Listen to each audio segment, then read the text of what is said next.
Saludos, bienvenidos a esta nueva entrega de Cuba Encuentro de la Memoria del Instituto de la Memoria Histórica Cubana contra el Totalitarismo.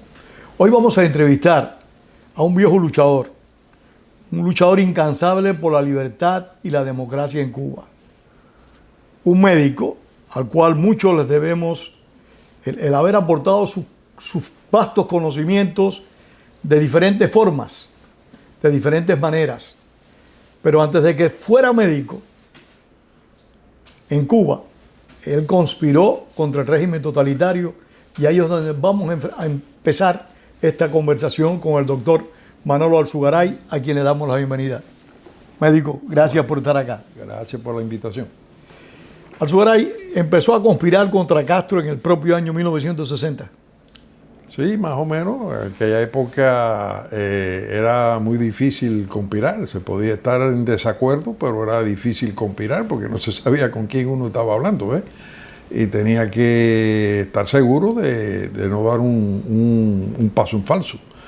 Pero sí, muy al principio, ya en el año, a partir del 59, ya 60, ya yo terminaba el bachillerato allá en Placeta, claro. Nosotros estábamos incorporados al Instituto de Remedios, así que nos venían a examinar los profesores acá a Placeta. Yo estaba en la escuela, en el colegio Luz y Caballero, que el director era Osvaldo Mier, un gran matemático que era profesor de la Universidad de Santa Clara, etcétera, etcétera. Bueno, pues allí con Osvaldo pues terminamos en el año 60 precisamente, terminamos el bachillerato, nos graduamos y claro, ya estábamos medio revueltos, pero no era mucho lo que se podía hacer. Pero ya en esa época pasamos a La Habana a empezar la carrera de medicina. Sabes que la escuela de medicina la universidad había estado cerrada durante los últimos años de Batista y ya estaba abierta, desde el año 59 habían abierto. Y en el 60, mi papá, que era médico allá en Placeta, me llevó allá a la Universidad de La Habana y me matriculó. Es de los padres siempre llevar a los hijos a la universidad y eso era una es un orgullo también muy grande. Un orgullo, una costumbre que había allá en Cuba. Y allá estuvimos en la Universidad de La Habana, me matriculó. ¿Pero empezaste a conspirar en Placetas o empezaste a conspirar cuando estabas allá en la Universidad de La Habana? No, en Placeta ya estábamos. En Placeta ya teníamos identificación con otros estudiantes y ya estábamos haciendo cosas allí, ¿te das cuenta? ¿Con quién empezaste a conspirar allí? ¿Con el directorio? No, allí aquello no existía el directorio con aquello, porque era en el año 60, al principio del 60. Esos fueron los tiempos que se gestaron los alzamientos de Placeta. Sí, estaban los alzamientos y Ramonín Quesada. Sí, Ramonín. Yo estuve haciendo, ¿cómo se llama? Yo hice contacto con Ramonín, que eran amigos nuestros y demás, y con César Páez. Que en paz descanse, César. Ambos comandantes del ejército rebelde. Del ejército rebelde. Y estaba apuntado para alzarme con el grupo de Ramonín Quesada, que yo iba precisamente, iba de médico del grupo yo. Imagina tú, yo trabajaba allí en la clínica de Fariñas, una clínica grande que había allí en Placeta, y ayudaba en cirugía y demás. Siempre, pues, uno como quiere estudiar medicina, pues, y yo quería ser cirujano siempre, pues, yo estaba allí en la clínica esta de Fariña, donde estaba un cirujano de allá de Guantánamo, que era muy bueno, el doctor Daniel Codorniu, que al principio estaba identificado contra el gobierno. Pero ya yo, después que me fui de Cuba y esa cosa, tuve conocimiento que estaba... jugando con el gobierno. Estaba allá y fue profesor de la Universidad de Santa Clara cuando hicieron medicina en Santa Clara, etc. Pero al principio no, yo en principio estaba totalmente... ¿Y cuando llegaste a la Universidad de La Habana? Ahí empezamos, como te digo, en Placeta, estas cosas, con Ramonín y demás. El alzamiento se produjo en el mes de diciembre. Del 60. Del 60, de octubre, noviembre, más o menos. Y se iban a subir en varios grupos, y entonces yo iba en el grupo de los médicos, ¿no? De la parte que iba a dar apoyo médico.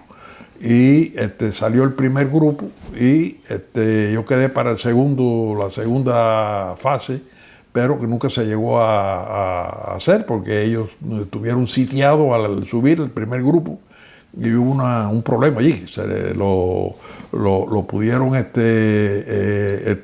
se llama? Desorganizar, etcétera, etcétera, y tuvieron que replegarse. Y ahí fue apresado, pudo escapar Ramonín. Pero fue hecho preso este otro comandante. Gwin. Sí. Gwin, sí, que lo mataron después, lo cogieron, sí, cómo no, que es de Sasa, sí, cómo no. Y yo estaba precisamente conspirando allí con Helio Grillo, que era muy amigo de Ramonín y estaba muy pegado con Ramonín. Él vivía en el hotel que tenía la abuela de Ramonín allí, el Hotel Rivera. Y él estaba en la escuela con nosotros, y era uno de los que iba en esto, Helio Grillo. El Grillo ya murió aquí también en Miami hace varios años. Bueno, ya después de aquello hubo una recogida en Placeta, se decía la recogida, es cuando llegaba la gente del G2 y se llevaban... Una redada. Se llevaban gente, venían con las listas. En Placeta entraban las listas de Santa Clara y de Santi Espíritu. Y recuerdo que yo en aquello estaba, un día me mandan un aviso a la casa de que teníamos, había llegado mi nombre, estaban recogiendo gente ese día allí en Placeta. Y que había llegado mi nombre en las listas de Santi Espíritu, como a las 11:30, 11 de la mañana, que me fuera enseguida, porque... y entonces se lo dije a mi papá, que estaba ahí en la casa, y me recuerdo que estaban los 3 Villalobos, eran las 12 del día, así que por eso tengo me dice mi papá, no vas a poder oír los Villalobos, así que vete y ¿cómo se llama? Déjame saber dónde vas a ir. Y entonces yo digo, voy para casa en Martínez. Era un muchacho que estaba en la escuela conmigo, en el bachillerato, y fui para allí, y de ahí mi papá me mandó un carro con un chofer amigo y me llevaron a Camagüey, caso de un médico amigo de mi papá allá en Camagüey, cuando él se había graduado. Y después, como 2 semanas, alrededor de unos 10 o 12 días después, ya los días se me nublan un poco, me mandó el aviso mi papá que pasara para La Habana, ¿no? Y que me monté en una guagua, yo creo que era un ómnibus aliado, aquello que le decían ómnibus aliado, y pasé por Placeta precisamente y ni me desmonté. La guagua paraba allí frente al parque, figúrate, es el centro del pueblo, y ahí yo veía a la gente que yo conocía y eso, pero qué va, me hice el dormido, ¿no? Y pasó a Santa Clara, y Santa Clara siguió para La Habana, y allá estuve entonces en La Habana en casa precisamente estuve en casa de los padres de Rosendo Rosell. Rosendo Rosell era el humorista, artista, era de Placeta, ¿no? Bueno, sí, y primo mío, primo segundo mío, así que el papá de él era primo hermano de mi papá, el padre de él. Y estuve allá en casa de Tomás, ellos vivían en la Víbora, ¿no? El que está al lado de la Víbora, ¿cómo se llama? Bueno, A ver, yo ya me acordaré durante el relato. Y ahí estuve. Y ahí fue cuando mi papá ya fue para allá para poderme poner matricularme en la universidad y demás. Me matriculé en la universidad allí normalmente, no pasó nada. Y me matriculé con Isidro Hernández, el famoso profesor de anatomía que tenía su academia y eso.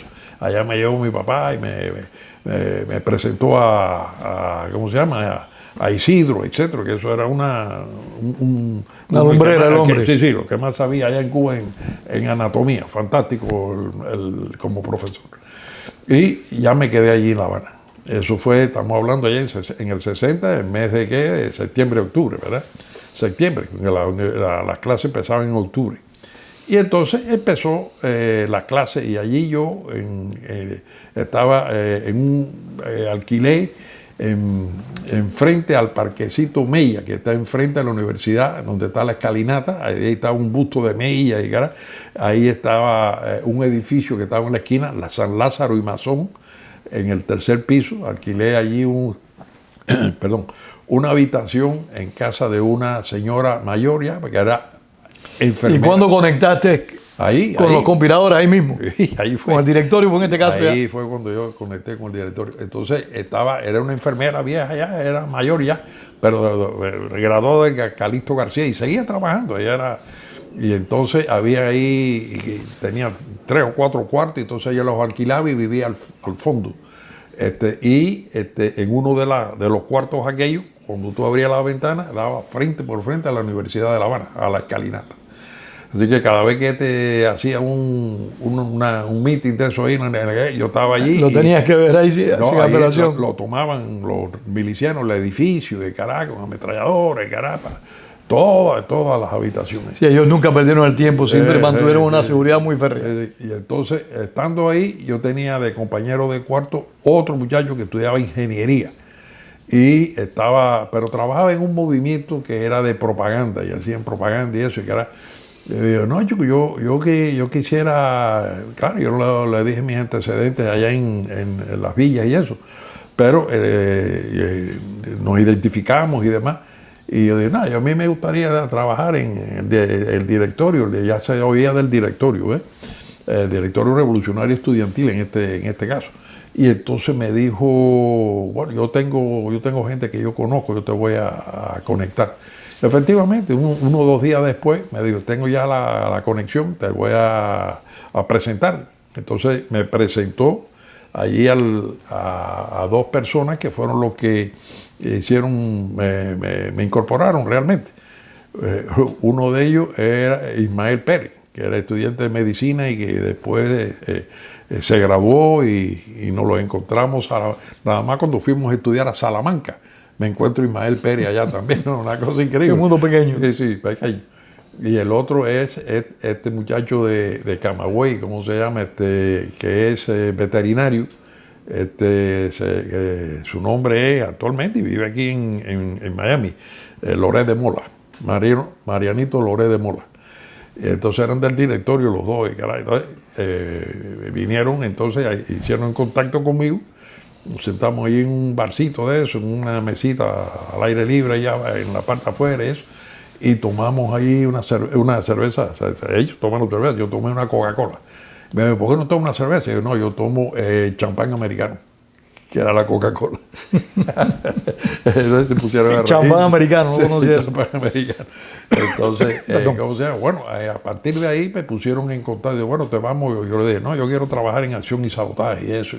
Estaban viendo. Y empezaste a trabajar en acción y sabotaje. Sí, entonces me pusieron, vamos a conectarte con uno de acción y sabotaje que te va a llamar, que este y que lo otro, y caray, ok. Espera la llamada, y con 24 horas más tarde o algo así, me llamó un individuo. Y era la persona que tenía que yo llamar, que era Ángel Vega Ceballos. Ángel Vega era el hijo del que fue ministro de Justicia, creo, cuando Priu, Vega Ceballos.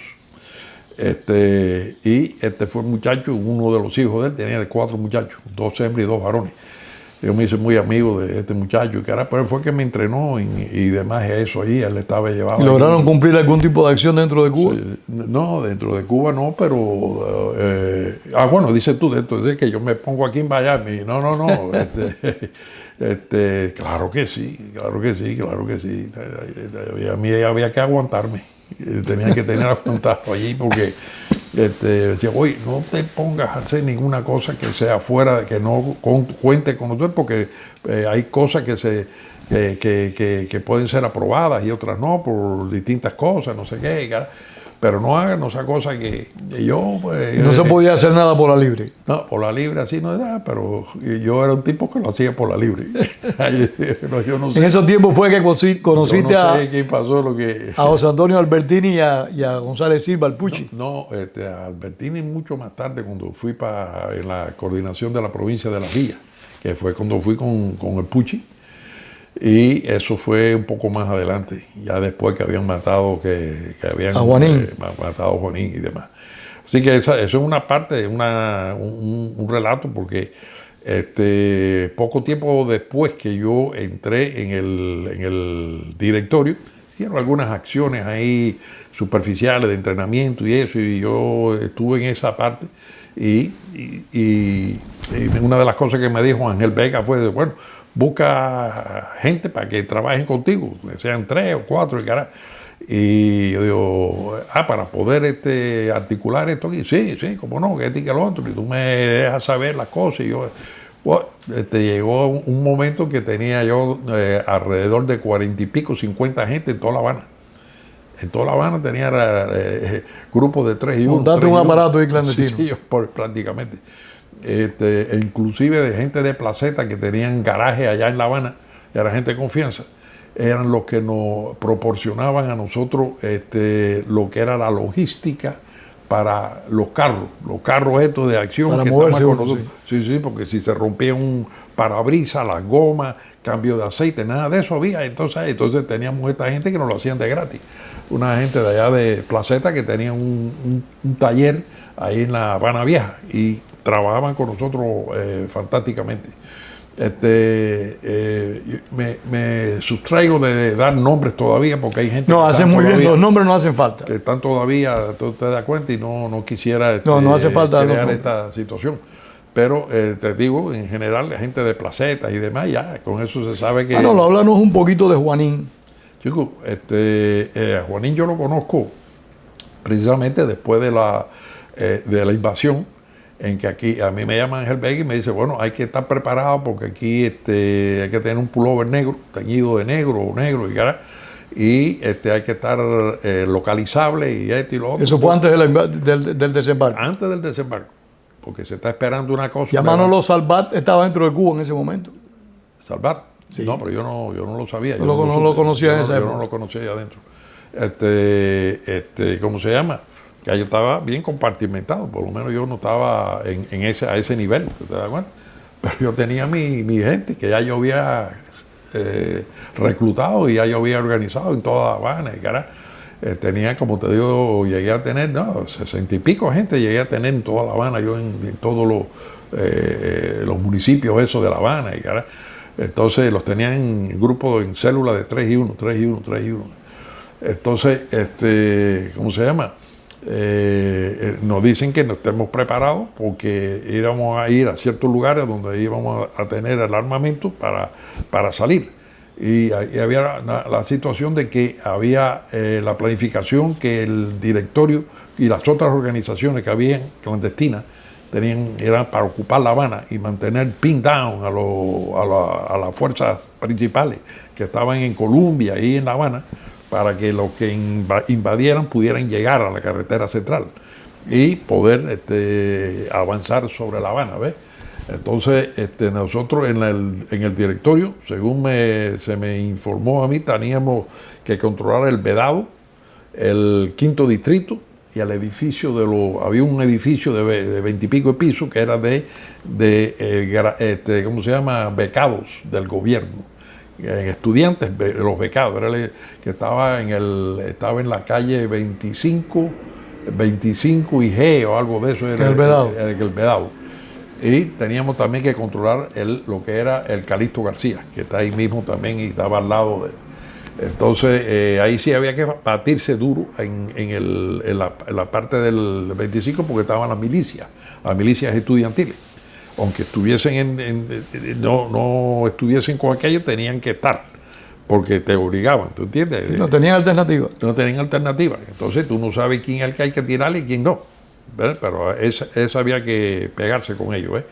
Entonces, la cabaña lo tenía otro de los grupos revolucionarios grandes, el quinto distrito de la Víbora, que era el que estaba al norte de eso, también la tenía otro grupo. Nosotros era Palvedado. Ahí fue donde conociste a Juanín.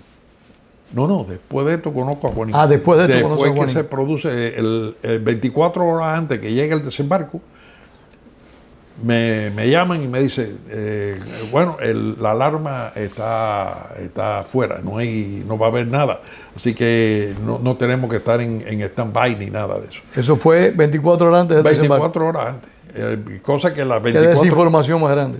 Sí, las 24, pero todo esto venía de la embajada americana. Todo esto ya yo después venían todas estas órdenes de la embajada americana y pero por ahí venía la cosa, ¿te entiendes? Y parece que la embajada tenía contacto con gente que allá había infiltrado, que estarían las órdenes, y le decían, no, quieto, en base todo el mundo, y se pasaba las órdenes hacia abajo, ¿no? Bueno, pues 24 horas después que me dijeron eso a mí, iba subiendo yo por la calle San Lázaro, después de haber ido a comer ahí a una fonda que había que íbamos a comer, los estudiantes y eso. Oye, fue cuando pasaron los aviones aquellos que tiraron en Colombia. Por allá arriba. El 15 de abril del 61. Y se apagaron, el día anterior, y se apagaron las luces, ese es el 14. Porque el 15 fue cuando desembarcaron ellos, eso fue la noche. No, el desembarco fue el 17. Al 17, perdón, el 17, sí, esto tiene que haber sido... fue el 15, fue el 15. Los aviones pasaron, boom, y después se ven a lo lejos, bim, bomba, bim, bomba. Y dice, llegó la cosa, pero ¿qué fue lo que pasó? Entonces llegué yo al apartamento que yo vivía y llamé por teléfono a Ángel Vega. Y Ángel Vega me dijo, ven para acá, que fuera para la casa de él, y fui para la casa. Él vivía en 23 y A. Y llegué, estaban las guaguas funcionando todavía, me monté en una y fui hasta allá, ¿no? Enseguida. Y me dice, ¿qué pasa? ¿Qué pasa, Ángel, coño? Si estábamos esperando la cosa, vamos a tirarnos para la calle, lo que sea. Y dice, no, hay que esperar ahora las órdenes que hay que esperar. Y digo, ¿cómo que va a esperar? Sí, tenemos que esperar por oye, hombre, pero y la gente, ¿no? La gente están entrando, van a entrar, no sé qué carajo. ¿Y por dónde? No se sabe. Y digo, bueno, pues como quiera entonces ¿qué tenemos que hacer? ¿Estar esperando aquí? Sí, hay que esperar. Entonces pusimos el radio, él hablaba bien inglés, y pusimos radio y cogimos estaciones de Miami. Ya se daba la noticia de las cosas que habían en Cuba, que y que lo otro. Bueno, pero uno quedó con bastante desilusión y, bueno, terrible. Mucho desánimo. Un desánimo, pero yo no me desanimo. Y entonces, pues, avisar a la gente por teléfono, la gente que yo tenía por los distintos lugares, que todo el mundo quieto, que yo tenía todo el mundo también en la gente mía, esa que yo tenía reclutado. Bueno, entonces, al otro día fue el problema ese de que empezaron a caer gente presa. Yo me levanto por la mañana, estaban sacando gente con la mano en la cabeza. ¿No te arrestaron a ti en esa corrida? ¿No te cogieron preso en esa corrida? No me cogieron, no me dejé coger. Yo de ahí ya salí del apartamento ese donde yo estaba y más nunca fue. Hasta hoy no he ido. ¿No regresaste al apartamento? No, tal muchacho. Entonces, San Lázaro y Mazón. ¿Qué va? Nunca regresé ahí. Bajé, me fui aquella noche y me monté en guagua de esas locales que siguieron funcionando. Me pasé como 3 o 4 días montando en guaguas locales de un punto donde al final al otro punto, y allá me bajaba y me montaba en la otra y así. Me llevé nada más que una cuchilla de afeitar, que antes eran uno la intercambiaba, sí. Y me recuerdo que tenía una navaja de afeitar que era GEM, G-E-M, y eso se le daba filo en un vaso, y con eso tuve yo con una navaja de esas bastante tiempo. Y entonces estuve como 4 o 5 días, porque estaba todo el mundo en la calle cogiendo gente presa y eso, y yo moviéndome de un lado para otro. en esa forma, dormía en esa cosa, me afeitaba en cualquier de estos de los paraderos de la guagua, donde originaba y donde acababan, siempre tenían baños y eso, hacía las necesidades, comía o sándwiches, lo que pudiera, tenía siempre arriba, siempre mi papá me había dicho, esta gente siempre anda con 15 o 20 pesos en el bolsillo por cualquier cosa que haya, cualquier cosa. Él pensando que uno estuviera envuelto, ¿tú entiendes? Sabiendo el carácter mío. Bueno, y hasta de acepto, ellos no sabían nada de mí. Tus padres no sabían nada de ti. No, porque ya yo me había ido, estaba desconectado, figúrate. Y yo no podía estar. Entonces, después de eso,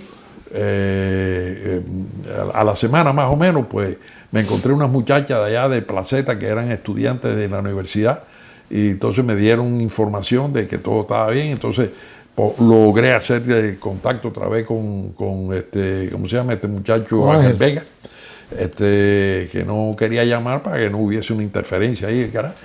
Y hasta que me dijo, ven para acá. Yo estaba en el aire, yo no estaba no podía estar en ningún lado, no tenía dónde estar. Y me ayudaron una gente metiéndome en una casa de huéspedes, que la gente se habían ido para el interior, los muchachos, y yo me metí allí unos días y cara. Bueno, Ángel me dijo, bueno, esto aquí está, la gente o están presos o se han metido en embajada. Costó trabajo reorganizar el directorio. La cosa está mala, entonces vamos a reorganizar y entonces yo tenía la gente mía, no me la habían tocado, estaba todo el mundo bien ahí en La Habana, y entonces yo dije, mira, yo estoy allá en Placeta, que es, y yo le expliqué a Ángel bien la situación. Y yo tengo contacto allí con la gente que están en los alzamientos y esas cosas. Hay que ver cómo está. Bueno, manda a alguien allí. Mandé a un amigo mío que actualmente está de médico, pero allá en Islas Canarias. Y entonces hijo de una dentista de allá de Placeta. Y hasta ahí llego nada más. No voy a seguir. Entonces él fue para allá. Él era el segundo mío en La Habana. Fue para allá, para Placeta. Él tenía su familia, entró. No sabían que estaba en nada de esto. Yo sí estaba quemado en Placeta. Y entonces él fue para allá y regresó a los 2 o 3 días. Y me dijo, está bien la cosa. Y la gente dice, yo le dije que va a ir el directorio allá y que esto y que lo otro. Y tú le explicas. No le digas mi nombre, nada más que a tu cuñado pero no use el otro nombre porque el nombre de verdad mío, tú dile el nombre mío de guerra y más nada, que es el que va a ir allá. Y así fue, él vino, reportó bien, yo le reporté a Ángel Vega y entonces me dijo Ángel, ya yo cuando esto estaba otra vez, tenía ya casa. Mi papá mandó a mi abuela, la mamá de él, y una hermana que vivía con nosotros en Placeta, para La Habana, en un apartamento allá que tenían el Náutico allá con unos familiares. Tenían uno que era de mi papá, aquello también, y de mi abuela era. Y entonces allá fue mi abuela con mi tía y eso. Y allá fui yo, me metí entonces en el Náutico y yo le dije a mi papá, ya me contó esto. Ya yo me habían votado de la Universidad de La Habana. Pusieron el nombre y la foto mía en la escuela de medicina, que yo era gusano, que no podía. Entonces ya yo había sido expulsado después de los días aquellos de la invasión. Me habían expulsado ya. Entonces yo le dije a mi papá, mira, no, ya yo estoy expulsado de la universidad y caray. Y entonces me dijo, bueno, quédate en casa, yo voy a mandar a tu abuela para allá, que esté allí, quédate allí y demás, y ahí no te conoce nadie ni nada, y eso, porque estás metido allá en el náutico, el reparto náutico, que es en Marianao. Sí, y trate de allí tranquilo y carajo. Pero nada, yo moviéndome todo el tiempo y le jugaba cabeza a mi abuela y carajo, porque mi abuela así cogía el teléfono y llamaba a mi papá enseguida. Y le daba las quejas, sí, enseguida. Pero nada, yo pude jugar allí bien la situación.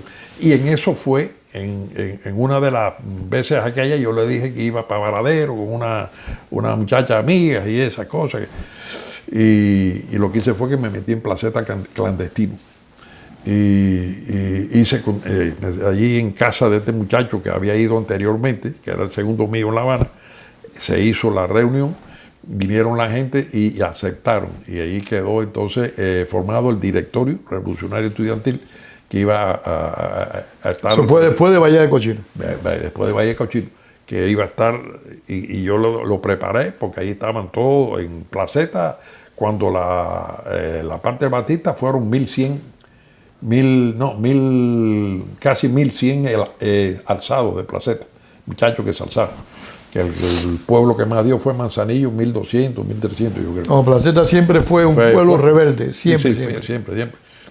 Aunque fue un bastión del directorio revolucionario, ¿te acuerdas? Del 13 de marzo. 13 de marzo, sí. Y entonces...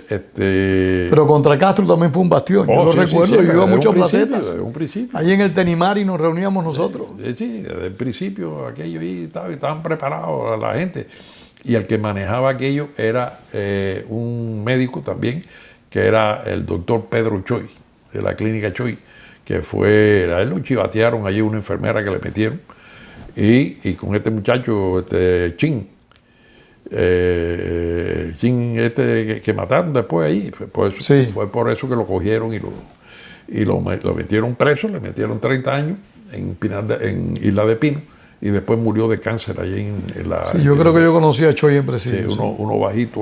Sí. Bueno, pues él era el jefe y él quería hablar. De todas maneras, estaba de lo más contento del directorio y esa cosa, que estaba allí y quería hablar con el jefe del directorio que iba allá. Ese era yo. Y si era yo y él me veía y decía, oye, ¿y qué tú haces aquí, Manolito? A ver, que va para ver a tu papá, porque él también, que me conocía desde que yo nací. ¿Te das cuenta? Y nos criamos con los hijos de él y toda esa serie de cosas. Me conoce a mí y va a llevarme por donde está mi papá. El escándalo es bravo. Manolo, por razones de tiempo, aunque todavía estamos cómodos, pero para ahí tienes mucho que contar. Sí. Por razones de tiempo, ¿cuándo hiciste contacto con Juanín? Quiero destacarlo porque Juanín es un mártir de la lucha contra el castrismo. Uno más. Aquí fue cuando yo regreso de los viajes, uno de estos viajes. Entonces me dice Ángel Vega, me dice, te voy a presentar. Ya habían hecho a Juanín coordinador. Coordinador nacional del directorio. Al principio hubieron varios meses que estuvo aquello en el aire, ¿ves? Y entonces me dijo, te voy a presentar al coordinador nacional, que es Miguel Ángel. Y entonces me llevó allí a una casa de huésped ahí que había en la calle 21, creo que era, ahí en El Vedado. Y demás, y entonces lo conocí ahí, era un centro donde después íbamos a conspirar en esa casa. Conocí el centro ese, y ahí conocí a Juanín, y hicimos una buena cosa de Entonces dijo Ángel Vega, me dijo, yo estoy preparándome para salir porque mi papá me tiene loco, y el padre lo tenía loco ya, y tenía que salir de Cuba. Y entonces estaba preparado para venir ya para Miami. Y se quedó aquello allí, lo dejó ya. Yo tenía mi grupo allá en La Habana, y entonces tenía la cosa de las villas. Y yo le dije, oye, yo tomo las villas. Yo tengo aquí, le traje una serie de documentación que se habían robado del... ¿Fuiste para la villa, a hacerte coordinador en la villa? No, eso después, pero después con Pucci y eso. Que yo lo conozco ahí en Santa Clara, ahí en la casa huésped de esta. Entonces, yo tenía una cantidad de elementos que se habían robado a la gente que teníamos allí cuando yo estaba, gente que habían, otras personas, se lo habían robado del regimiento de Santa Clara. Tenían todos los contactos, donde estaban los puntos de donde estaban la gasolina, todo, pero todo, lo que hace falta para tomar una... Y yo se lo llevé a Ángel Vega y se le entregó a Juanín. Y yo digo, coño, ¿pero qué es esto? Fenómeno esto. Y yo, sí, yo te tomo la provincia, por lo menos lo pongo en una forma que no es de nadie. Y tenemos los alzados del Escambray, tenemos alzados en Yaguajay, tenemos a Tondique acá en Corralillo, todo eso son...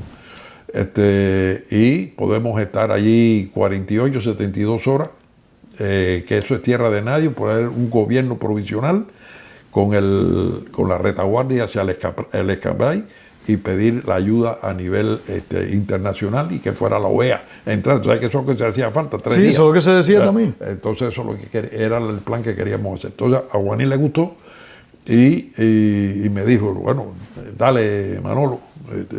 Y entonces ya yo le hablaba como Juanín, no como Miguel Ángel, ¿te das cuenta? Él me dijo, no, a mí Juanín, yo soy Juanín Pereira. Y entonces, bueno, pero yo te digo a ti delante de lo que las otras gente hay, yo no sé quiénes son la gente que vienen aquí a hablar, en grupos y eso. Y inclusive yo usaba el carro, muchas veces usaba el carro de Juanín para ir para las villas. Él me daba el carro de él. ¿Estaba todavía en Cuba cuando lo mataron? Sí, cómo no. Sí, entonces nosotros necesitábamos un material, íbamos a volar distintos puentes allí, en la zona central y con la línea norte, íbamos a volar los puentes que son a nivel de Placeta, uno está al sur y uno está al norte de Placeta. Íbamos a volar los dos puentes para que dejar ya interrumpida las comunicaciones. El tráfico de trenes y demás y eso. Bueno, pero me dice Juanín, no, hay un cargamento que viene de allá del norte, y queremos que asignarlo todo a la operación esta de las villas. Y digo, bueno, pues para adelante con eso. Y entonces yo le busqué para entrarlo, por allá por Isabela de Sagua, había un punto fijo, un punto seguro para hacerlo. Y entonces le dije a Juanín, está eso, lo vamos a utilizar en las villas, pues ya tenemos varios lugares donde vamos a ubicar el armamento, que eran varias toneladas, según me había dicho él. Y entonces le dijeron que no, los que coordinaban la operación le dijeron que no, que tenían que entrar por Pinar del Río. Y digo, pero ven acá, si lo vamos a usar en las villas, tenemos un punto en las villas que lo estamos nosotros garantizando. Por las villas que entraron una buena cantidad de armas en más de una ocasión. Pues bueno, querían que entraran por Pinar del Río. Y entonces me dijeron, no, si no es por Pinar del Río, pues no esto y que lo otro. Y digo, bueno, ok, chico, voy a ver cómo yo resuelvo. Fui para allá, para las villas, y en Placeta habían unos camioneros que tiraban rastra todavía de ganado. Todavía en aquella época tiraban, estamos hablando en el 61, finales ya del 61, que tiraban bastante ganado. Entonces la gente, las rastras del ganado venían llenas de porquería de vaca. Y no, cuando habían retenes de eso, le decían, no, dale. Y la peste que traían y eso. Y entonces me dijeron esa gente, que son los coroneles, me dijeron, nosotros le traemos el material para acá, para las villas. Y le dije, fui para La Habana otra vez y le dije, oye, está resuelto el problema, tenemos ya hay una gente los que... Los coroneles de Santi Espíritus. Sí, de Placeta. Y de Placeta, sí. Que son los rastreros. Pero muchos de ellos estuvieron presos después. Sí. Bueno, pero muchos, eran varios que eran compañeros de nosotros en la escuela, en bachillerato, y ya desde entonces estábamos en eso. Y entonces, ahí fue donde Juanín quiso ir a recibir las armas. Cosa imprudente, yo nunca me enteré que él iba a buscarla, yo estaba en las villas con todo eso dando una vuelta. Ya cuando eso había conocido a Pucci, ahí en ese mismo lugar, él me lo presentó, y entonces me dijo, mira, tienen que hacer esto y esto, y él ha sido coordinador allá en la provincia de Las Villas, y conoce mucho de eso, que te complementa a lo que tú vas a hacer, y el carajo, y demás y eso. Y yo, no, yo con mucho gusto, pero estate seguro que este gallo no es eso, porque yo no lo conozco, y esa cosa. No, yo tenía, porque Pucci llegó allí a La Habana, porque él venía desde allá, desde Oriente, y había estado había estado alzado con Müller allá. Con Müller, y venía de allá, yo no conocía la situación, y nadie me lo presentó. Ya nosotros en esa época conocíamos al Pucci ya, porque el Pucci fue el primer coordinador en la provincia de La Villa, el director. Claro. Y lo que me dijo Juanín, dice, no, es que él es bueno, que es esto y esto. Muy bueno, excelente. Y entonces te complementa mucho y de lo que tú tienes que hacer, y caray. Y yo, no, está bien. Si tú lo dices, Juanín, no hay problema. Y entonces se llevan a otro que también de esto, que es pequeño. Laureano Pequeño. Que falleció aquí en el exilio. Sí, señor. Y se llevan a Laureano también, y caray. Entonces vino Laureano y dice, no, yo quiero estar en acción y sabotaje, y esto y el otro. Y yo no lo conocía tampoco él anteriormente, ¿no? Y entonces yo dije, no te explotes conmigo, mi hermano, vamos a explotarnos con la gente esta. ¿No? Entonces, pero vaya, una cosa, después fue muy buen compañero. Una excelente persona. Una excelente. No, muchacho, un día llega allá a Santa Clara, porque él se fue con nosotros para las villas. Oye, con lo mismo llegamos a una casa allí de una de las muchachas que estaba allí y tocando piano, muchachos. Tocaba un piano del carajo. Y yo, oye, pero tú tocas piano. Y yo, sí, y era pianista, muy bueno, era muy ameno, ¿no? Bueno, pues entonces ahí fue donde hicimos el trío para ir para allá, para Las Villas. Estaba Laureano, estaba José González, que es el Puchi. José González Silva. Y Silva. Y yo. Y nos fuimos para allá. Y ya ahí fue cuando yo le dije a los viejos míos, a mi papá y a mi mamá, que no, que yo iba a salir de Cuba. Que quería salir en bote, que diga por embajada. Y entonces dije que me iba a exilar por la embajada de Brasil, que estaba ahí en la calle G y eso, y que era. Bueno, quedó todo bien y así fue cuando salgo yo para estar clandestino completo. Esto fue en el mes de septiembre, octubre más o menos del 61. Ya yo que salgo clandestino y quedo que nada más que por carta a mediados por la clandestinidad que le llegaría y que yo iba a estar en la embajada y iba a salir para donde fuera. ¿Hiciste ese cuento a los viejos? A los viejos. Sí, yo tuve que usar eso. Había que hacerlo. No preocuparlo innecesariamente. Y mi papá me miraba y me decía, uy, yo creo que no me creía un carajo lo que yo estaba diciendo, ¿tú entiendes? Pero quería creer para estar tranquilo, ¿tú te das cuenta? Que mi papá era de carajo, era fuerte. Y entonces, pero yo vaya, me le fui en ese sentido para dejarlos tranquilos y demás. Y entonces ya fuimos para Santa Clara y hicimos la base en Santa Clara y empezamos a trabajar. Ahí es donde conozco yo a Albertini y a la hermana y al hermano, ¿tú entiendes? Luis Albertini, José Antonio Albertini y Nancy Albertini, los tres hermanos. Correcto. Nancy era la jefa de las mujeres. Sí, coordinadora femenina. Y este muchacho José Antonio era el que estaba de coordinador de la ciudad. Ahí. Todo eso me lo presentó Pepe, de esta gente, ¿no? Y me presentó también a Raquel Pita. No sé si tú la conociste. Como que no, Raquel, el hermano. Sí. Otra gente muy, muy valiente. Sí. Muy valiente, muy decidida. Pues ella fue la tesorera, que ella era tesorera. Sí, era la tesorera. Ella después fue ¿Raquel vive, Manolo? Sí, todavía. Vive, ¿no? En Miami Beach.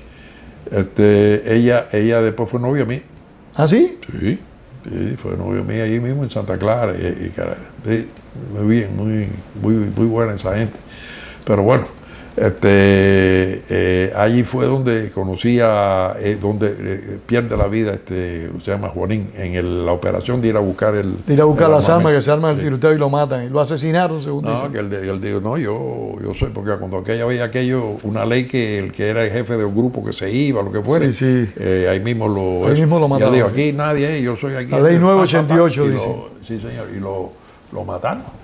Y me llama, Puchi estaba en La Habana esperando que él ya regresara para ya llamarme a mí y movilizar la rastra. Y yo estaba en Las Villas y había hecho una ronda por todas las villas, había a Sagua la Grande, a Remedio. Sagua la Grande estaba Rafael Mariscal. Bueno, cuando nosotros estábamos allí, ya se había ido ya. Ya se ha ido Rafa ya. Sí, el que estaba era este muchacho, ¿cómo se llama? Bueno, yo te lo digo ahora. Y este muchachito era buenísimo. Él fue el que preparó todo el viaje y todas las cosas. Desde ahí, ¿cómo se llama, caramba? Qué lástima que no me acuerdo el nombre, caramba. Bueno, yo me acuerdo. Oye, entonces me llama Pepe de allá de La Habana, Puchi, y me dice, Manolo, ven para acá enseguida. Y eran las 8 de la noche del día ese, que era casi a fin de año ya. Y yo había acabado de llegar de Nicaragua, que había ido a ver un lugar allí, una cueva para meter las armas y eso, meter ciertas cosas allí. Entonces, que precisamente había ido con Raquel. Para que en el carro que teníamos nosotros fuimos hasta allí a ver aquello. Nos llevaron los guajiros para ver que era safe, ¿no? Y entonces, que estaba safe, ¿cómo se llama? Segura. Bueno, entonces me monté en el carro y salí para La Habana. Y llegué allá a las 3 de la mañana y me dice allá en la casa de seguridad que estábamos, me dice, Pepe estaba durmiendo ya, Puyo estaba durmiendo y cuando llego yo, digo, oye, ¿qué pasa? Llegó la cosa y se mataron a Juanín. Digo, ¿cómo? Mataron a Juanín y me caí para atrás y me Eso fue una conmoción muy grande para todos hasta el otro nosotros. día. ¿Entendés? Y al otro día me levanté y le dije, eso que me dijiste anoche fue una jarana, ¿verdad? Y no, lo mataron y me contó lo que se sabía. Y digo, oye, pero ¿y esto qué es lo que he hecho? ¿Cómo ha sido esto? Y, bueno, anyway, que nada más que salió uno solo vivo, que no sé qué, que tiró una granada y no explotaron y no sé qué. Bueno, hubieron allí manifestaciones, mítines en La Habana de quién era el que se quedaba, quién se iba, quién se... Y entonces, yo digo, bueno, hay un proceso, hay un proceso allí a los que estaban allí fungiendo de jefe.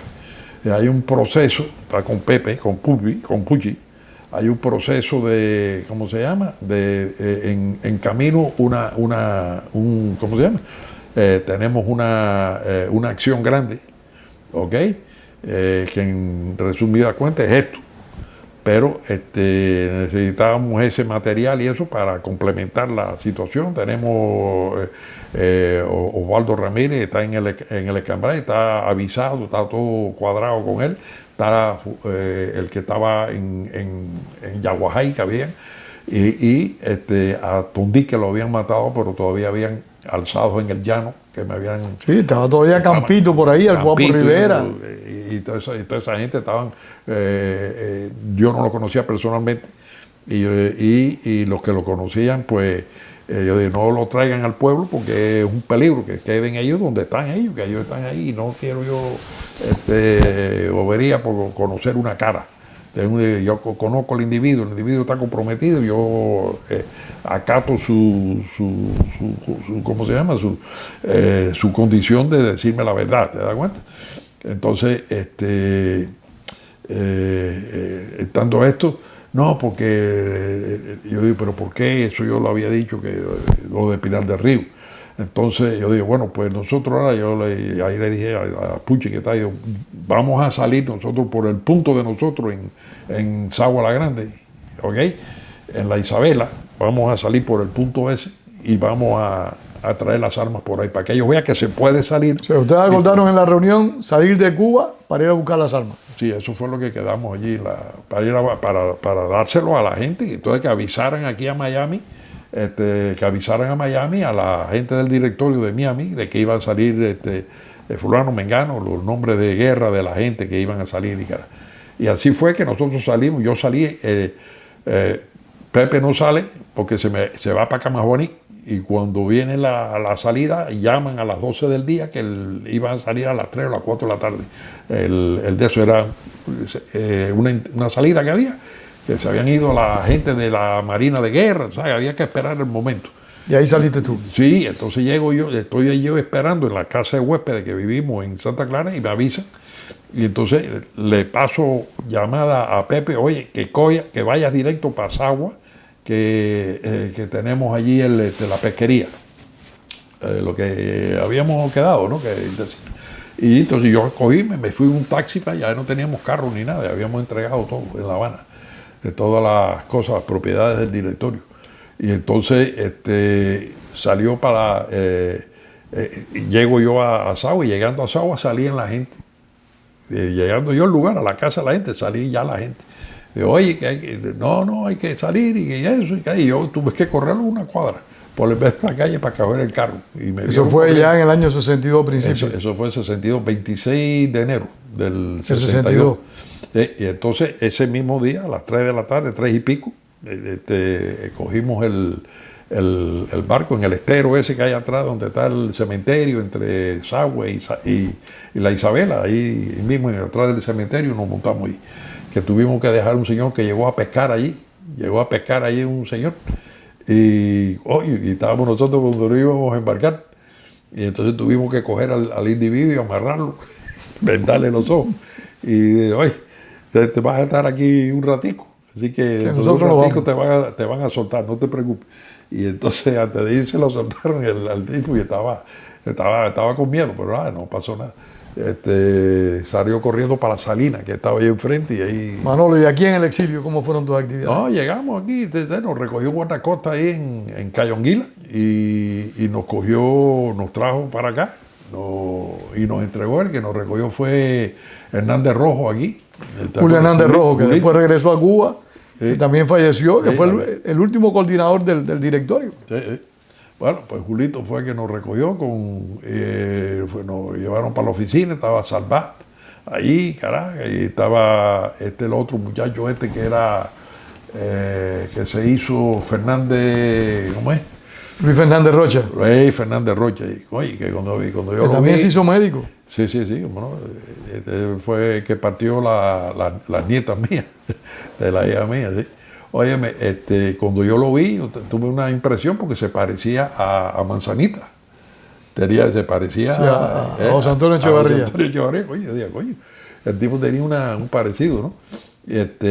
¿Cómo se llama? Y no, nada, nos quedamos aquí en Miami para tratar de reorganizar eso. En ese tiempo llegaba Ramonín Quesada, que estaba en la Embajada de Venezuela, llegó aquí a Miami, yo lo contacté enseguida y le dije, oye Ramonín, que porque él había salido y se había ido, mira, que tenemos esto y está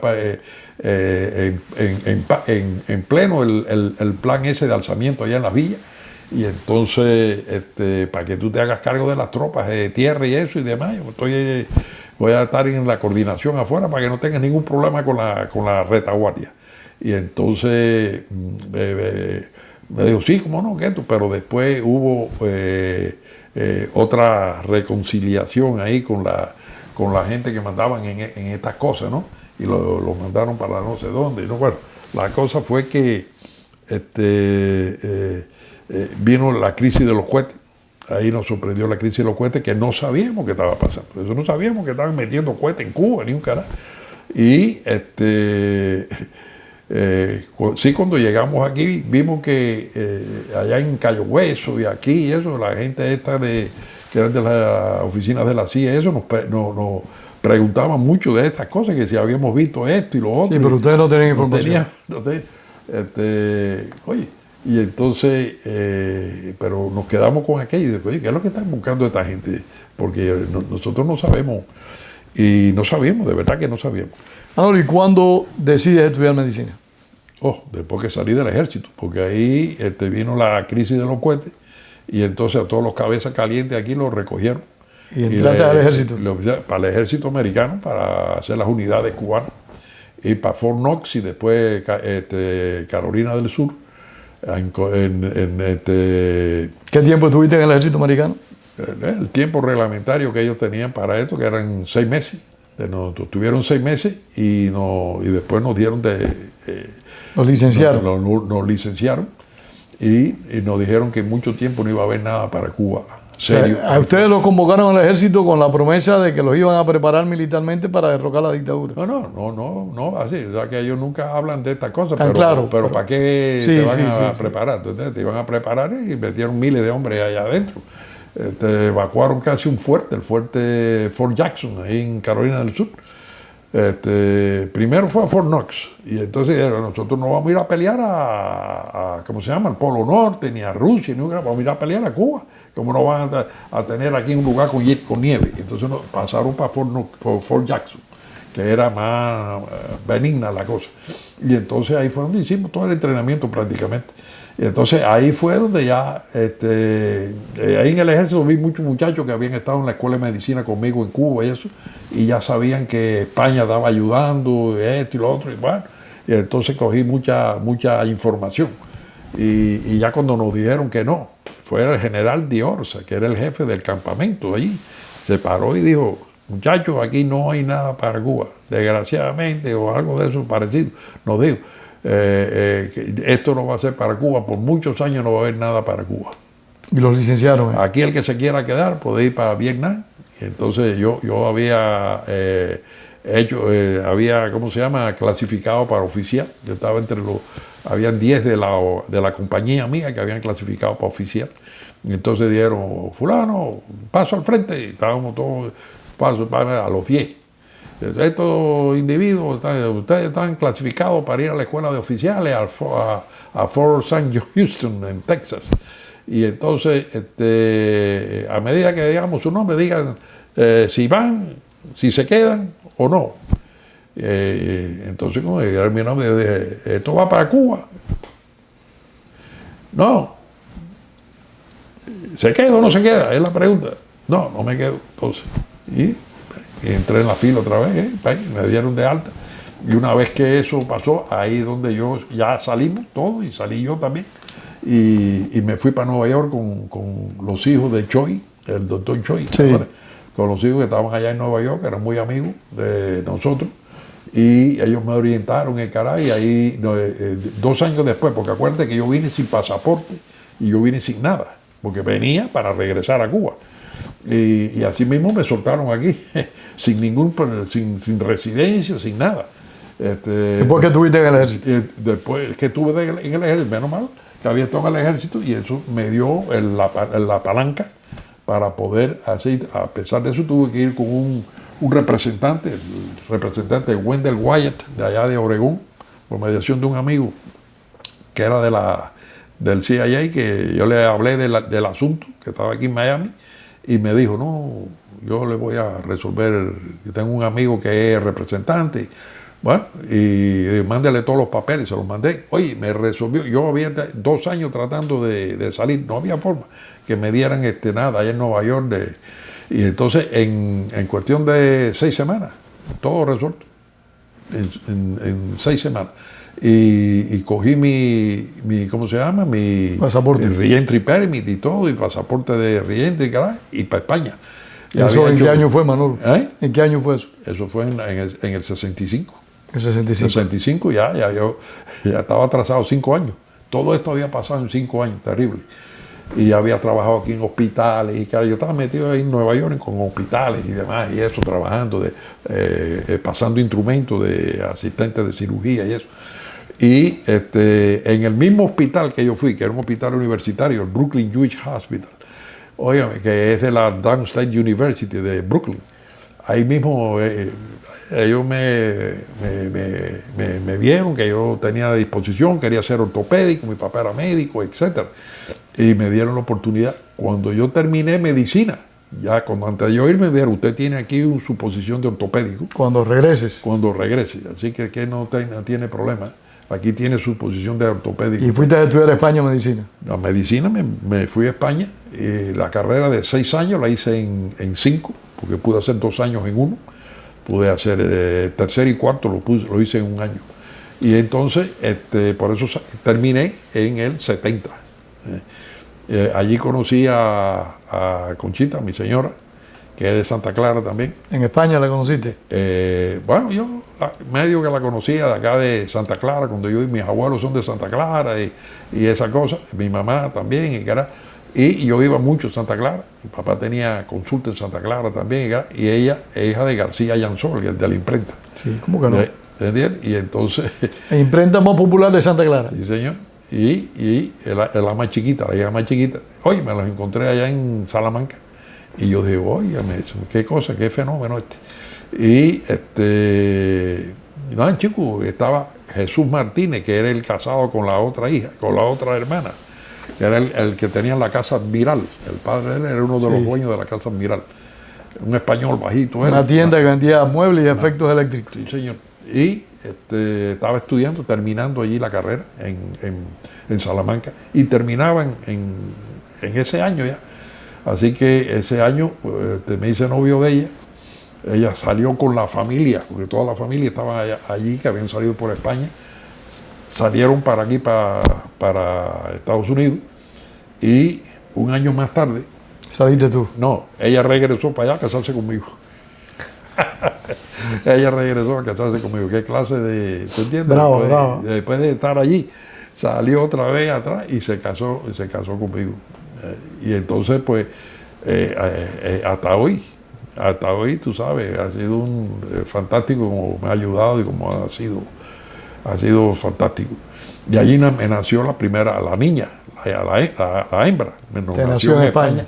Y al terminar yo le decía a Conchita, yo le decía, oye, ¿qué cosa, chico? Cuando estaba estudiando partos, estaba ahí en estado de la niña, y estudié todas las cosas de los partos y eso, y cómo era eso, la estudié con ella, Y cuando terminó, era la asignatura pediatría con la niña. La niña había acabado de nacer y estudié yo, así que ellos son los dos, ¿cómo se llama? ¿Tus dos escuelas? Las dos escuelas que yo tenía allí. Manolo, y cuando regresaste a Estados Unidos, ¿te volviste a involucrar en la lucha a favor de Cuba con el exilio? No, fui para el hospital aquel que me habían dicho. Estaba en Nueva York. Bueno, primero estuve en Detroit porque estaba la familia allí con Jesús Martínez, el cuñado mío. Y entonces estuve ahí un par de años, 2 años de cirugía. Y me dijeron en el hospital, nosotros se lo aceptamos, porque son 3 años de la cirugía.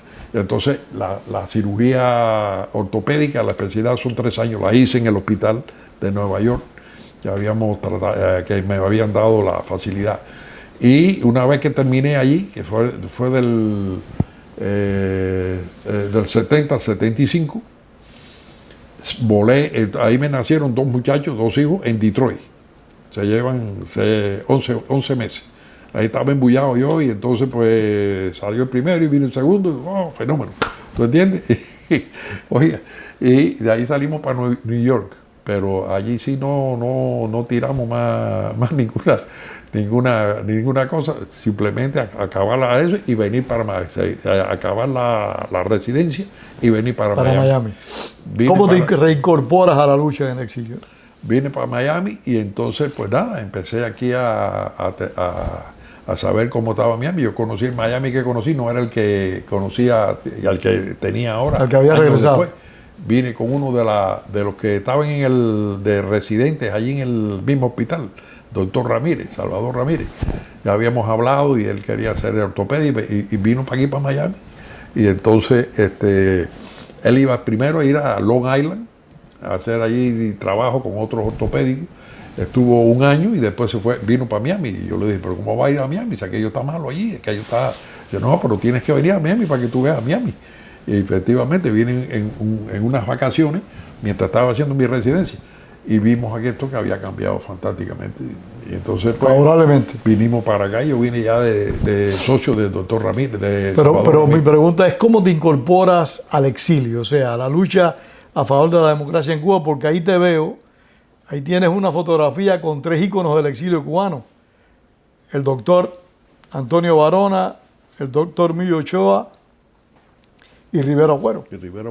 Sí, señor. Sí, bueno, esto ya es un poquito después de yo llegar aquí, porque al llegar tengo que asentarme aquí, estudiar para los boards. Todavía no había acabado yo el fenómeno, ¿ves? Y pasa 1 año, pasa 2 años, pero en aquello se produce la toma de Nicaragua por los sandinistas. 1979, 20 años después de lo que pasó en Cuba, que era en el 59, se produce lo mismo como en la obra de Dumas, de los 3 mosqueteros. Sí, señor. 20 años después. Otra vez se nos atraviesa el problema. Y entonces empiezan a llegar nicaragüenses a Miami y me los mandan allá a Miami. Yo empiezo, cuando la crisis aquella de los balseros grandes que hubo, ¿te acuerdas?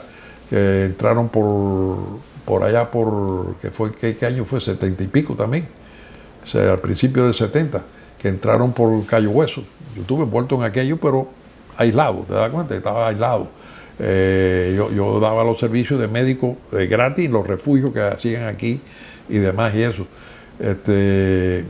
Pero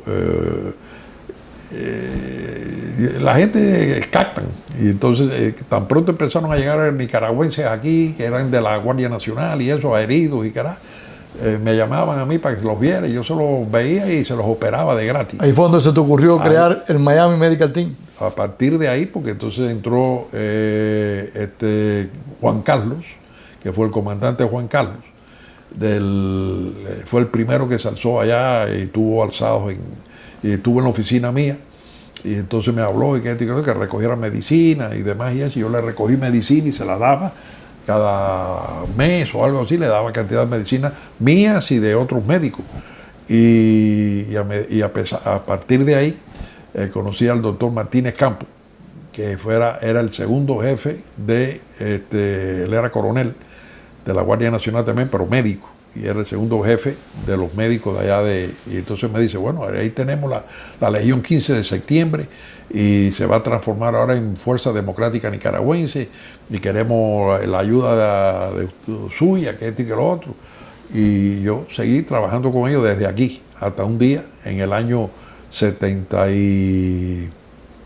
no, en el 80 y... estamos hablando del 80 ya. Ya los 80, sí. Estamos en el año 82, casi 83 casi, se me aparece y me dice, ya tenemos una casa para operar allá en Nicaragua, en Tegucigalpa. En un campo allí que tenemos esto y me estuvieron diciendo, entonces yo digo, bueno, pero ¿sabes qué? Ortopedia, y no, los ortopedias son los únicos casos que se salvan y los podemos sacar. Todos casos en el pecho, en el abdomen y cabeza son muertos. Entonces yo digo, pero ¿tienen instrumental ortopédico? No tenemos. Bueno, déjame conseguirlo.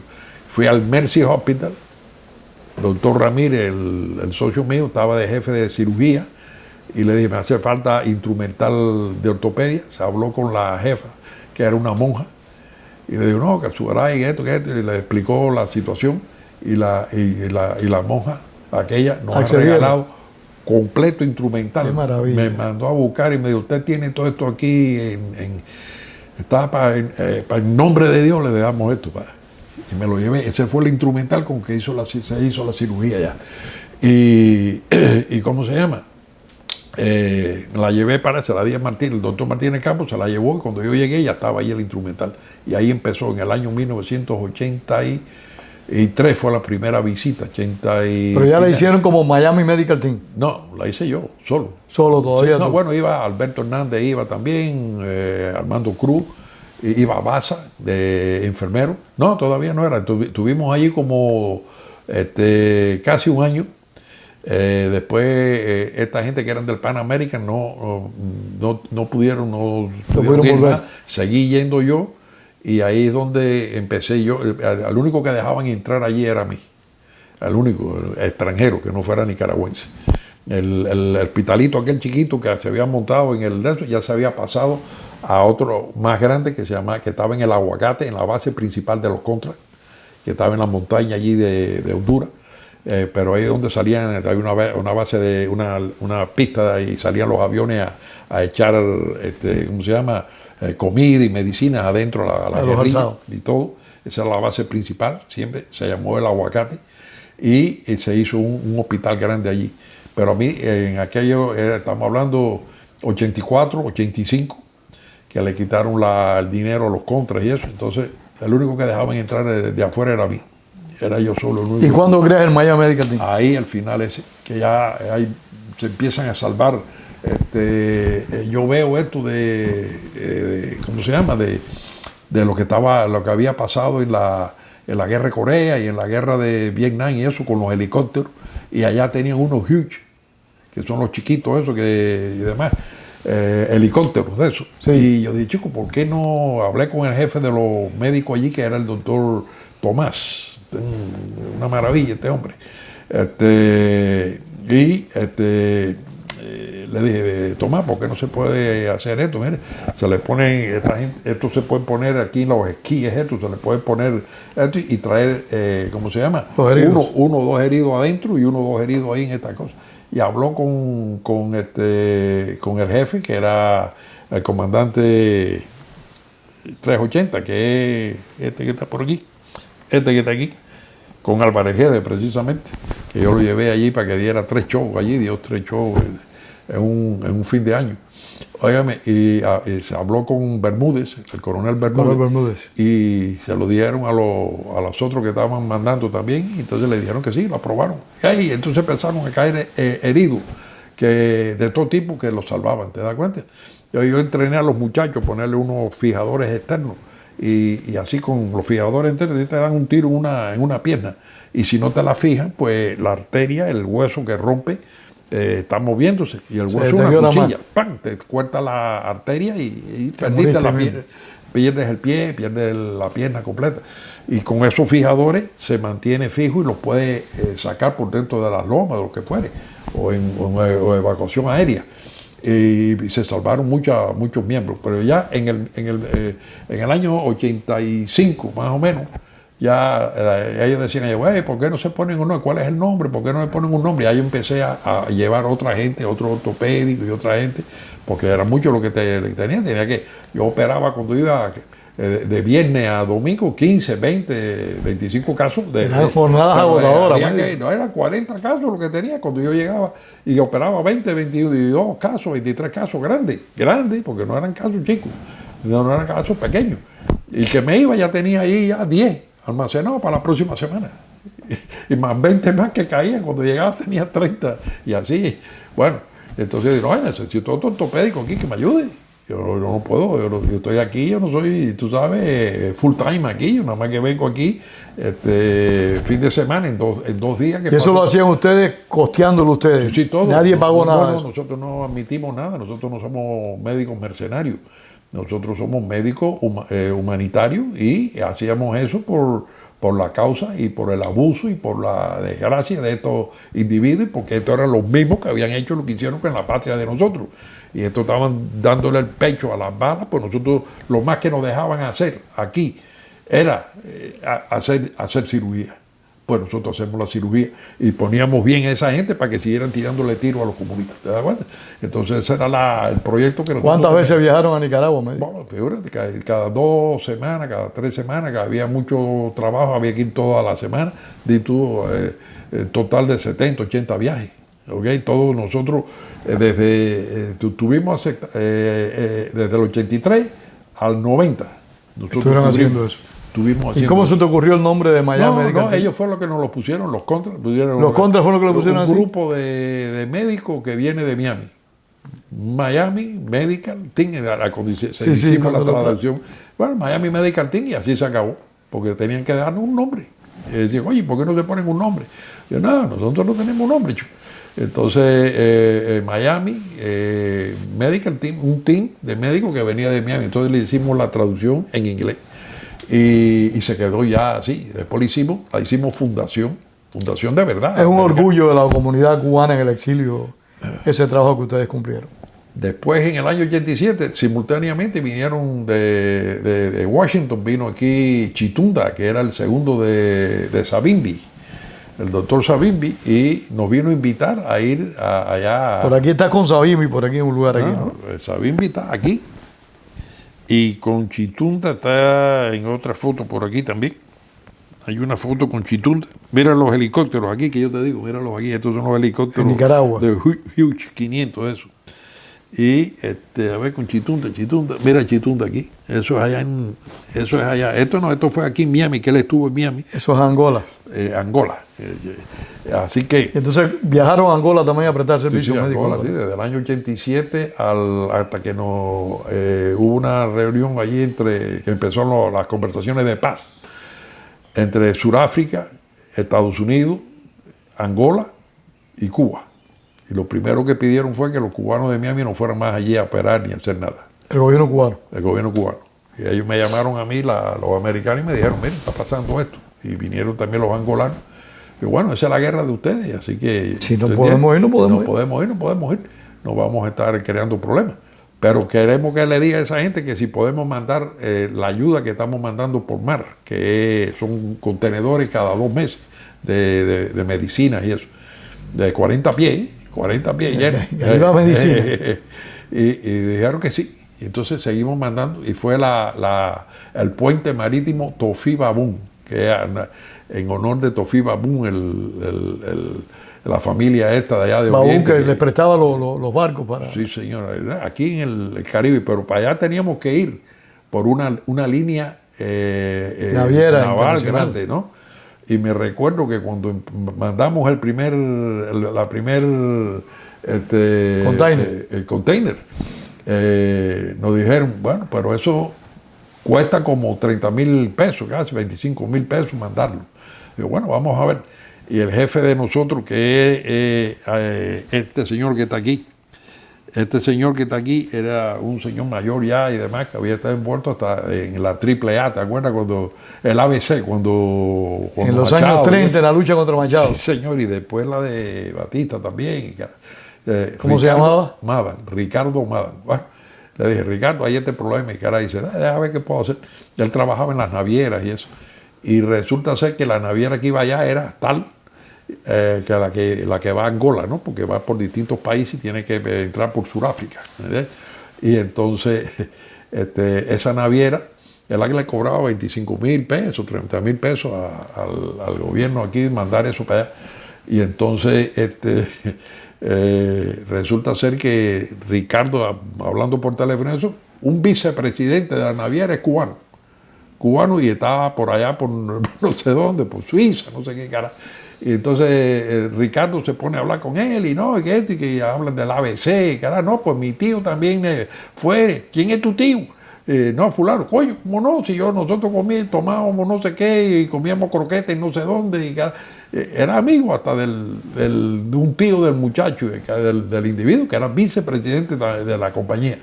Y entonces le dice, mira, tengo problemas con este grupo, Miami Medical Team, y me empieza a decirle las cosas y caray, dice, oiga, lo que sea, y resulta ser que entonces nos dieron un precio de 6,500 pesos para mandar nosotros los contenedores. Eso era para... Era para más que los cuños de los puertos que tenían que tocar antes de llegar a Sudáfrica. Así que ahí fue que nosotros nos dijimos, mire, eso es lo que nos cuesta a nosotros. Creo que eran 6,000 pesos lo que costaba. Médico, ustedes también fueron a Afganistán, ¿no? Afganistán, sí, como no, en el 89, en el año 89, nos vinieron a ver los afganos mandados también de allá de Washington, para que, hombre, en esto de Angola estuvo envuelto Tomasito Regalado. Él habló el primero que le habló a Savimbi del Miami Medical Team. Fue regalado. Y él estuvo allá y demás, y dijo, aquí lo que tienen que invitar es a tal, y dio todas las indicaciones. Y entonces Chitunta estuvo y eso, y ya venía con todos los datos, y esta gente, ¿ustedes lo conocen? Y dice, sí, ¿cómo no? Y entonces ahí fue donde vino la relación, a través de, el que tenían de embajador aquí, los angolanos, era Samondo, y estaba en Washington, y entonces ahí nos localizó Samondo, y ahí se hizo la relación ya y demás. Ahí igual pasó con los afganos, ¿cierto? Fueron con uno que tenían aquí también que era embajador, enseguida nos localizó y nos pidió, vino aquí y nos pidieron qué ayuda nos podían dar. Y digo, que ustedes quieren, hombre, que vayan allá, médicos y eso. Y dice, no, médicos tenemos médicos ingleses y muchos médicos graduados nuestros en Inglaterra. Ellos estaban muy bien preparados en esa parte, lo que necesitaban era material. Y entonces algún lugar que ustedes, algo que ustedes necesiten de verdad, dice, bueno, nosotros tenemos un hombre que está luchando allá detrás de las líneas de los soviéticos y en territorio soviético prácticamente, y no tiene hospital ni nada. Los heridos hay que traérselos y muchos se les muere y eso por el camino. Bueno, vamos a mandarle un MASH Hospital, un hospital de campaña y demás. Y empezamos a reunir un hospital, y reunimos un hospital de 50 camas, con sala de operaciones. ¿De campaña? De campaña. Eso es grande. Sí, grande. Eso fueron cuatro carpas y demás. ¿Cómo mandaron eso, hombre? Porque había un puente aéreo que era ¿te acuerdas aquel representante que mataron cuando los coreanos tumbaron un avión? Sí. Allá que matar. Corea del Norte tomó un avión de Corea del Sur. Y que iba el americano que era representante de la Cámara, no me recuerdo el nombre, pero ese era un puente aéreo que lo bautizaron con su nombre y llegaba a Islamabad, que era la capital de Afganistán, desde Washington.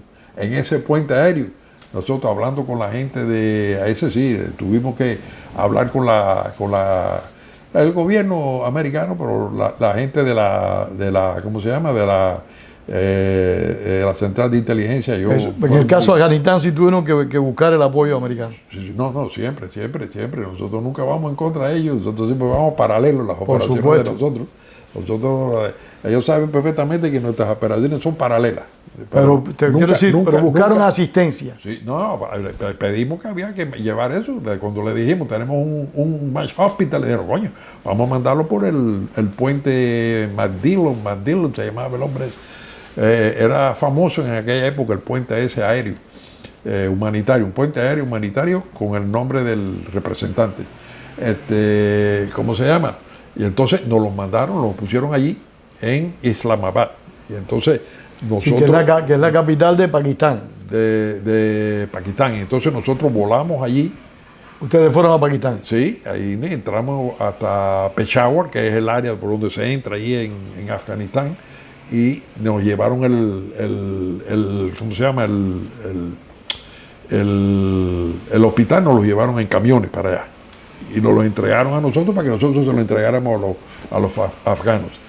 Y ese hospital fue a parar nada menos que a la mano del que era el comandante del ¿cómo se llama? De esos norte que peleaban en el norte de Afganistán.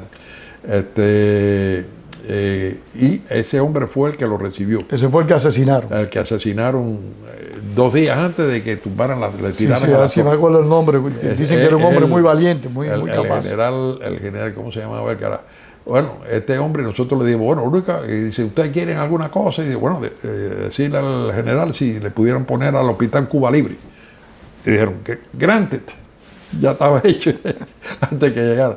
Y nos mandaron una foto un día con un letrero, Cuba Libre, hospital, no sé qué. Y estas letras quieren decir, para que ustedes sepan, que eso quiere decir hospital. Manolio, aunque han pasado muchos años, hemos abusado de tu tiempo. No.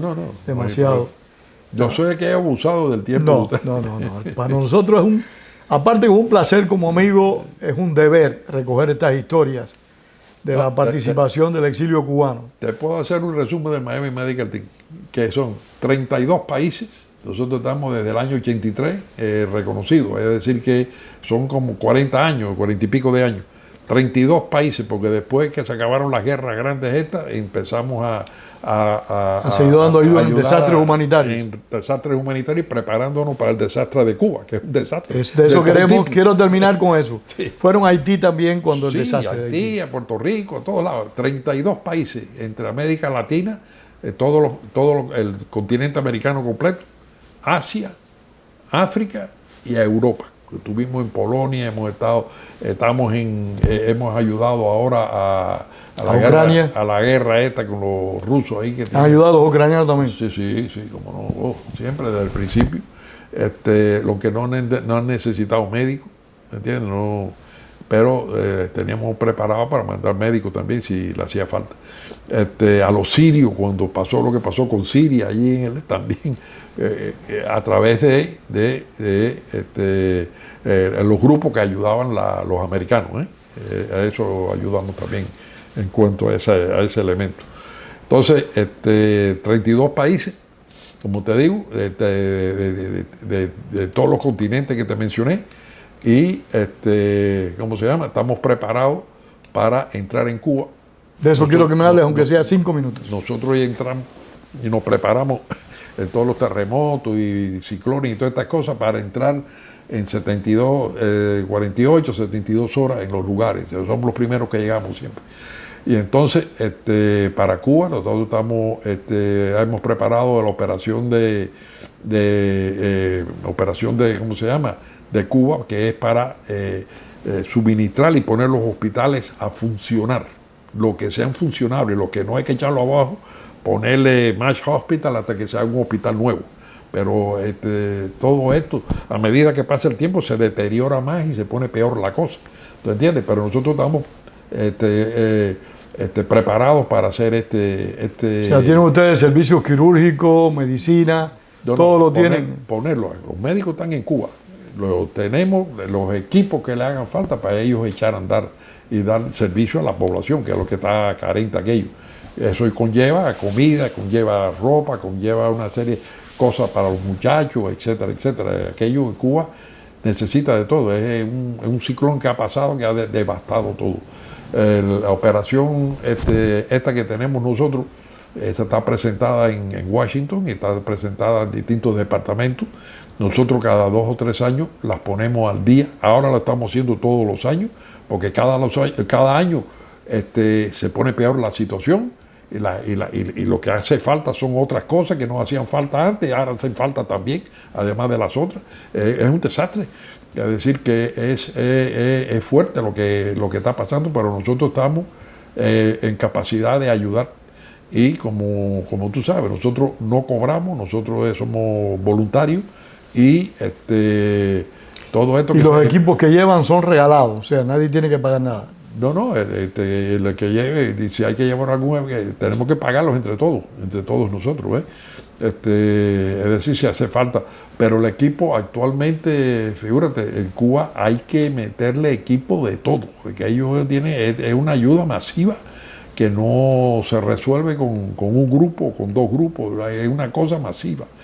Tiene que ser una cosa masiva, porque aquello se acabó. Yo estoy mirando un cuadro de Cuba aquí. Y cuando estoy hablando, estoy viendo un cuadro de Cuba, un bohío y demás. Ese es un cuadro del doctor Orlando Bosch, que en paz descanse. Muy bonito, muy bonito. Mira, yo estoy mirando eso y estoy viendo el desastre que vamos a tener. Los cuadros que hay en esta casa, los pocos cuadros que hay en esta casa son o de Orlando Bosch o de Luis Posada Carriles. Lindo. Y todos son dos cubanos ejemplares. Son inspirados en cosas bonitas, una cosa bonita.